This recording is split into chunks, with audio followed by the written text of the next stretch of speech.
Welcome to Lesson 5. We're going to dive into the essentials of editing. We're starting off with footage already imported from the Theft Unexpected assets in the Adobe Classroom and a Book projects.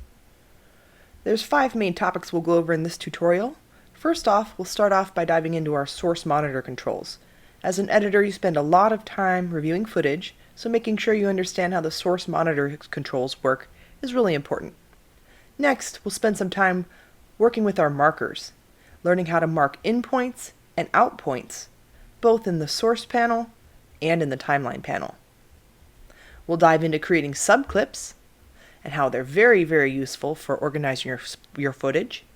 And we'll spend some time making sure you understand how the tracks work in your sequence. And it's really important that you get a good understanding of how the source patching works and how your track targeting works. At the bottom of your source monitor, take a moment to get familiar with the controls. You're probably already familiar with the play and pause feature here, but you should also take some time to notice that you have the ability to step back by frame, and you can also go to your endpoints once you've set them. The shortcut to mark an endpoint is I. The shortcut to mark an out point is O. You don't need any modifiers. It's not Command O or Control O. Just tap I or O on your keyboard to set an in and an out point. Whenever you tap I, the endpoint will be indicated, and you'll see that the area of your clip that is now selected in a range is light gray. Move your playhead forward, select O, tap O on your keyboard. Now you've set an out point. Currently, you've selected a range of this clip. By selecting a range using in and out points, now when you drag this clip into your timeline, only this portion of the clip will be added. You can insert this clip to your timeline in a variety of ways. You can click and drag, and when you let go with the video on the V1 tab and audio on the A1 tab, this is where it will appear in your timeline. Go ahead and hit Command Z to undo that and show you another method. Currently, we have an in and out point selected, so when we hover over the Insert shortcut and tap Insert, it will automatically insert your clip right at your playhead. I'm going to undo so we can do that again. This time I'll use a shorter portion. You can reset your in and out points by tapping I and O, and will overwrite your previous in and out points. Now let's practice an overwrite. Hover on the overwrite shortcut or press period to perform an overwrite, and it will insert that clip directly where you have your playhead.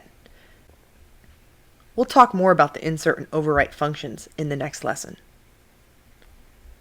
The in and out markers here can be cleared at any time. Right-click, select Clear In and Out, and then your in and out markers have disappeared.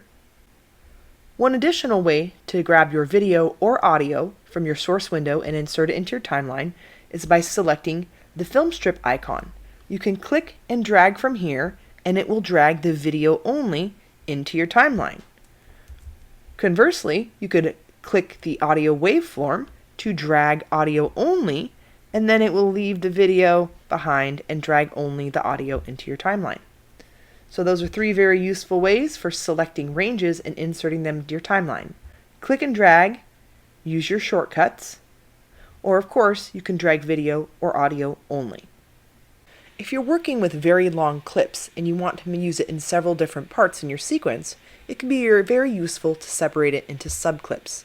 To create a subclip, you have to start off with an in and an out point, so just use your keyboard shortcuts, tap I for in, O for out, and once you've selected the range, hit Command U on a Mac or Control U on a PC to bring up the subclip dialog box.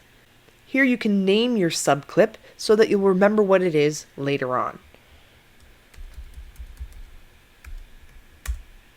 And then your subclip will appear in your project panel in the bin that you had open.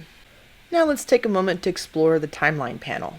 The terms timeline and sequence are often used interchangeably. The sequence is a series of clips. This is where your editing occurs. You can actually have multiple sequences in your project. The timeline, this is really your creative canvas. This is where you open sequences, add clips, make changes, add effects, and mix your soundtracks. The program monitor shows you the contents of your sequence at whatever position the playhead is. You'll also hear the words playhead and cursor used synonymously. You can create in and out points on your timeline, and they function differently than the source window. The main functions of in and out points on your timeline are to tell Premiere Pro where in time a new clip should be positioned. You can also tell Premiere Pro what parts of the sequence you want to remove, and the reason I use it most often is to select only a portion of your timeline to be exported. For example, if we only wanted to export the first 3 shots, with the timeline panel active, press I to set an in point on your timeline. After the 3rd clip, I'm going to press O to set an out point on my timeline. Now only this range between the in and out portion of my timeline will be exported. To clear your in and out points, right-click, select Clear In and Out, and now you're starting off with a timeline with no in and out points. Let's spend a little more time understanding the video and audio tracks in your sequence. Sequences have multiple audio and video tracks that become layers of video and audio channels. Video placed on a higher track will appear in front of the lower ones. For example, any clip placed on V2 or V3 would show above a clip that's placed on V1. Audio tracks blend together. They're additive. They blend to create a mix of your entire soundtrack. So as you have audio on A2 and A3, you will hear all of the audio tracks combined. At the top of your timeline, you'll see the time ruler, aka the timeline ruler. You'll notice that it corresponds with your preview monitor, and whenever you move your playhead on the time ruler, it will show you the exact same corresponding point in the program monitor. Now let's take a minute to look over here on the left side of our tracks. You do have the ability to turn your track preview on and off. So if for any reason you have a clip in your timeline, but it mysteriously appears black, it might be that you accidentally turned off your track output. This is sometimes called your preview or your eyeball. Most of the time you should always keep this on. Now let's take a moment to explore how to target our tracks and how to set up the source patching for our tracks. By default, your V1 and A1 tracks are the target. That means if you were to copy and paste, the tracks that you would paste onto are the ones that are selected here on the targeting side. The source patching for your tracks shows up here on the left. Whichever is highlighted in blue, that's the track that will allow you to insert or overwrite your clips to. We're going to explore this feature a lot more in the next lesson. Now, let's take a moment to practice targeting tracks. Currently, I have a timeline set up with the sequence of clips. Now, if it turns out that I want to copy and paste a clip from one place to the other, or perhaps cut and paste, you can select, use your shortcut for cut, Command X, and now when I place the timeline cursor at the end of my sequence and paste the clip, it will appear on the V1 and A1 track because that is the track that I have indicated. I'm going to undo that command and we'll practice this again. However, this time we'll turn off the V1 track and turn on the V2 track.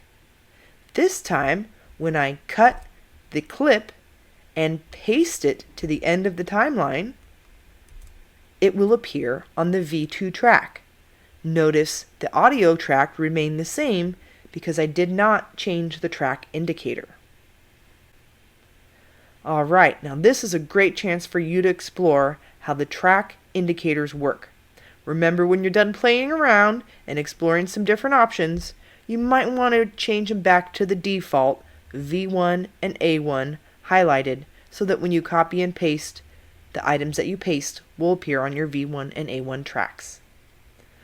To follow along in more detail, visit Lesson 5 in the Adobe Premiere Pro Classroom in a Book.